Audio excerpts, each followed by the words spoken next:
प्यारे दर्शकों नमस्कार। तारीख है आज 14 नवंबर 2025, दिन शुक्रवार। हिंदी तिथि मार्गशीर्ष माह कृष्ण पक्ष दशमी।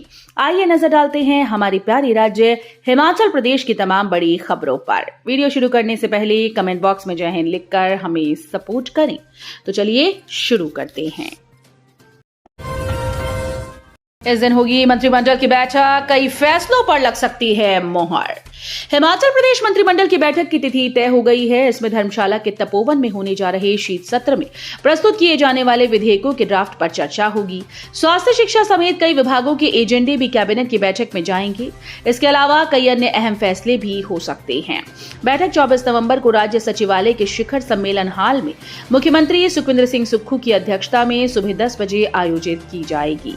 उत्तरी क्षेत्रीय परिषद की 32वीं बैठक सूरजकुंड में 17 नवंबर को आयोजित की जाएगी, जिसकी अध्यक्षता केंद्रीय गृह मंत्री अमित शाह करेंगे। इस बैठक में शामिल होने खुद मुख्यमंत्री सुखविंदर सिंह सुक्खू 16 नवंबर को नई दिल्ली आ सकते हैं। हिमाचल में हर गांव द्वार पर स्पेशलिस्ट डॉक्टर पहुंचाने का प्लान बना रही सुक्खू सरकार। संजीव गुलेरिया ने बीजेपी को क्यों सुनाई खरी खोटी। एपीएमसी मंडी के चेयरमैन संजीव गुलेरिया ने कहा कि मुख्यमंत्री सुखविंदर सिंह सुक्खू का लक्ष्य है कि प्रदेश के हर व्यक्ति को विशेषकर दूरस्थ क्षेत्रों में घर द्वार पर उत्कृष्ट स्वास्थ्य सुविधाएं उपलब्ध हों। उन्होंने नैरचौक मेडिकल कॉलेज एवं अस्पताल से डॉक्टर्स के स्थानांतरण को लेकर भाजपा पर अनावश्यक राजनीति करने का आरोप लगाया है। संजीव गुलेरिया ने कहा कि मुख्यमंत्री सुक्खू के नेतृत्व में प्रदेश सरकार स्वास्थ्य सेवाओं को सुदृढ़ करने की दिशा में ऐतिहासिक कदम उठा रही है। बसंतपुर वृद्धाश्रम के बुजुर्गों को खिलाया जा रहा घुन लगा आटा, खराब हो चुका चावल, निरीक्षण में खुलासा। राजधानी शिमला के बसंतपुर वृद्धाश्रम में प्रशासनिक लापरवाही का चौंकाने वाला मामला सामने आया। राज्य खाद्य आयोग के अध्यक्ष ने वृद्धाश्रम का औचक निरीक्षण किया तो सब हैरान रह गए। निरीक्षण में पाया गया कि वृद्धाश्रम में रह रही बुजुर्गों के खाने के लिए घुन लगा हुआ आटा और खराब चावल इस्तेमाल किए जा रहे हैं, जबकि गोदाम में एक्सपायर दाल चना के बोरे भी बरामद किए गए। बड़ी संख्या में लोग वृद्धाश्रम में खाद्य सामग्री दान करते हैं, लेकिन लंबे समय तक इस्तेमाल न होने के कारण ये खराब हो रही है। इसकी जांच या निस्तारण की कोई व्यवस्था नहीं की गई। 12 आयुर्वेदिक अस्पतालों में पंचकर्मा तकनीशियन पाठ्यक्रम शुरू करेगा आयुष विभाग। हिमाचल प्रदेश में स्वास्थ्य और चिकित्सा पर्यटन को बढ़ावा देने के लिए राज्य सरकार ने केरल राज्य की तर्ज पर पारंपरिक चिकित्सा प्रणालियों में प्रशिक्षण के अवसरों का विस्तार करने का निर्णय लिया। आयुष विभाग अगले शैक्षणिक सत्र से राज्य भर के 12 आयुर्वेदिक अस्पतालों में 1 वर्षीय पंचकर्मा तकनीशियन पाठ्यक्रम शुरू करेगा, जिसमें 252 छात्रों को प्रवेश मिलेगा। वर्तमान में प्रदेश में इस पाठ्यक्रम के लिए केवल 36 सीटें उपलब्ध हैं। हालांकि मुख्यमंत्री सुखविंदर सिंह सुक्खू के निर्देशों के बाद विभाग अब कुल प्रवेश क्षमता को बढ़ाकर 252 सीटें करेगा। खेतों में मिला पाकिस्तानी एयरलाइंस का गुब्बारा, फिर आसमान में हुआ गायब, पुलिस कर रही तलाश। कांगड़ा जिले के उपमंडल धीरा के अंतर्गत आने वाले गांव ऊंचा के खेतों में एक पाकिस्तानी इंटरनेशनल एयरलाइंस अंकित गुब्बारा मिलने से क्षेत्र में हड़कंप मच गया। जानकारी के मुताबिक ऊंचा गांव के खेतों में वीरवार सुबह जब गांव का ही एक व्यक्ति अपने खेतों से जा रहा था तो उसे एक अजीब सा गुब्बारा दिखाई दिया, जिस पर उसने आसपास के लोगों को इसकी जानकारी दी। जानकारी मिलने पर गांव की एक महिला ने इस गुब्बारे को लेकर एक वीडियो बनाकर सोशल मीडिया पर डाल दिया और उक्त महिला ने अपने वीडियो में कहा कि ये किसी की शरारत है। डिजिटल अरेस्ट पे कॉल से रहें सावधान। प्रदेश की जनता को आए दिन साइबर ठग तरह तरह के झांसे में फंसाकर ठग रहे हैं। साइबर सेल शिमला की ओर से साइबर अपराधों की अपडेटेड सूची जारी की गई।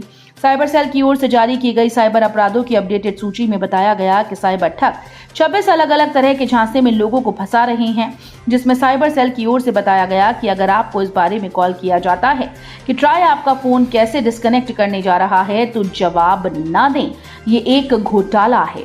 अगर शातिर आपको किसी पैकेज के बारे में कॉल करता है और 1 या कुछ और नंबर दबाने के लिए कहता है तो जवाब ना दें, ये एक घोटाला है। इसके अलावा अगर कोई पुलिस अधिकारी आपको कॉल करता है और आपसे आपके आधार के बारे में बात करता है तो भी जवाब ना दें, ये भी एक घोटाला है। विदेश भेजने के नाम पर 5.5 लाख का चूना, जडोल के 4 युवकों को मोहाली की कंपनी ने बनाया शिकार। बेरोजगारी और बढ़ती जरूरतों के लिए पैसे कमाने के चक्कर में प्रदेश के हजारों युवा विदेशों में नौकरी को देख अच्छी कमाई करने हेतु अक्सर कबूतरबाजों के जाल में फंसकर अपनी खून पसीने की कमाई गवा बैठते हैं। ऐसा ही धोखाधड़ी का मामला सुंदरनगर उपमंडल के जड़ोल में पेश आया है। विदेश भेजने वाली मोहाली की एक निजी कंपनी के कर्मचारी ने चारों युवाओं से 5,40,000 की ठगी की। चारों युवाओं ने डीएसपी सुंदरनगर भारत भूषण को एक शिकायत पत्र सौंपते हुए मामले में कड़ी कार्रवाई की मांग की है। चंबा में युवकों की मारपीट के बाद बवाल, धारा 307 लगाने की मांग पर अड़े लोगों ने किया चक्का जाम। चंबा शहर के सुराड़ा वार्ड में बुधवार देर रात युवकों के बीच हुई मारपीट ने वीरवार को तूल पकड़ लिया। इस घटना के विरोध में गुस्साए लोगों ने कड़ी कार्रवाई की मांग की। इसको लेकर पुलिस चौकी का घेराव किया और मुख्य बाजार की सड़क पर चक्का जाम कर दिया। प्रदर्शनकारियों ने आरोपियों के खिलाफ धारा 307 के तहत मामला दर्ज करने की मांग की, जिससे शहर में दिन भर तनाव का माहौल बना रहा। टांडा में नर्सेस की आउटसोर्स भर्ती पर रोक, सख्त टिप्पणी, सरकार प्रदेश चला रही है या पंचायत। हिमाचल प्रदेश हाईकोर्ट ने टांडा मेडिकल कॉलेज में आउटसोर्स आधार पर नर्सेस की भर्ती प्रक्रिया पर रोक लगा दी। मुख्य न्यायाधीश गुरमीत सिंह संधावालिया व जिया लाल भारद्वाज की खंडपीठ ने मैसर्ज आरके कंपनी के द्वारा दायर याचिका की सुनवाई के पश्चात कहा कि जिन 60 नर्सेस के नाम निजी ठेकेदार कंपनी के द्वारा नियुक्ति के लिए अनुमोदित किए गए, उन्हें कार्य पर अगले आदेश तक न रखा जाए। नेता प्रतिपक्ष जयराम ठाकुर बोले, बदले की भावना से काम करना छोड़ विकास पर ध्यान दें मुख्यमंत्री। लाल बहादुर शास्त्री मेडिकल कॉलेज और अस्पताल नेटचौक से 41 डॉक्टर्स की एक साथ तबादले को लेकर पूर्व मुख्यमंत्री और नेता प्रतिपक्ष जयराम ठाकुर ने प्रदेश सरकार पर राजनीतिक द्वेष भावना के साथ काम करने के आरोप लगाए। पूर्व मुख्यमंत्री जयराम ठाकुर ने कहा कि जब से प्रदेश में कांग्रेस पार्टी सत्ता में आई तो अजीबोगरीब फैसले लेकर या तो संस्थान बंद किए जा रहे हैं या फिर उन्हें जानबूझकर कमजोर किया जा रहा है। आईआईटी मंडी ने मनाया 13वां दीक्षांत समारोह, 604 विद्यार्थियों को प्रदान की डिग्रीज। भारतीय प्रौद्योगिकी संस्थान मंडी के 13वें दीक्षांत समारोह में बीटेक की छात्रा रिया अरोड़ा को राष्ट्रपति स्वर्ण पदक और संस्थान रजत, जबकि वैभव के शर्वानी को उत्कृष्ट अकादमिक और नेतृत्व योगदान के लिए निदेशक स्वर्ण पदक से सम्मानित किया गया। इसके अलावा भाव्या को पोस्ट ग्रेजुएट कार्यक्रमों में असाधारण विद्वत्ता के लिए संस्थान स्वर्ण पदक प्रदान किया गया। आईआईटी मंडी ने वीरवार को नॉर्थ कैंपस कमांद वैली में अपना 13वां दीक्षांत समारोह मनाया, जिसमें कुल 604 विद्यार्थियों को डिग्रीज प्रदान की गई। केंद्रीय दवा नियामक की नई सख्त नीतियों से फार्मा उद्योग पर संकट, बंद होने की एक कगार पर 300 फार्मा कंपनीज। हिमाचल प्रदेश का फार्मा उद्योग इस समय गहरे संकट से गुजर रहा है। देश के सबसे बड़े औद्योगिक क्षेत्र बद्दी बरोटीवाला नालागढ़ में दवा निर्माता इकाइयों के बीच भय और असंतोष का माहौल है। कारण है कि केंद्रीय दवा नियामक की नई सख्त नीतियां, जिन पर अब उद्योग जगत खुलकर सवाल उठा रहा है। लघु उद्योग संगठनों का कहना है कि डीसीजीआई का रवैया अत्यधिक कठोर, एक तरफा और सूक्ष्म व मध्यम दवा निर्माताओं की वास्तविक चुनौतियों से पूरी तरह अनभिज्ञ है। पावटा साहिब में दहशत, तेंदुए ने 5 मवेशियों को बनाया शिकार।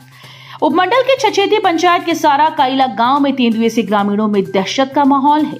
ताजा घटनाक्रम में गांव के अमर सिंह की 3 बकरियों और 2 बकरों को तेंदुए ने मार डाला। ये मवेशी घर के नजदीक बने बाड़े में बंधे हुए थे। हिमाचल में भयानक हादसा, पोल से टकराई कार, 1 युवक की मौत, 3 गंभीर घायल। हिमाचल प्रदेश के कांगड़ा जिले में एक दिल दहला देने वाला सड़क हादसा सामने आया, जहां नूरपुर पुलिस थाना क्षेत्र के अंतर्गत जसूर तलवाड़ा राजमार्ग पर स्थित मठोली में देर रात एक कार अनियंत्रित होकर पोल से टकरा गई।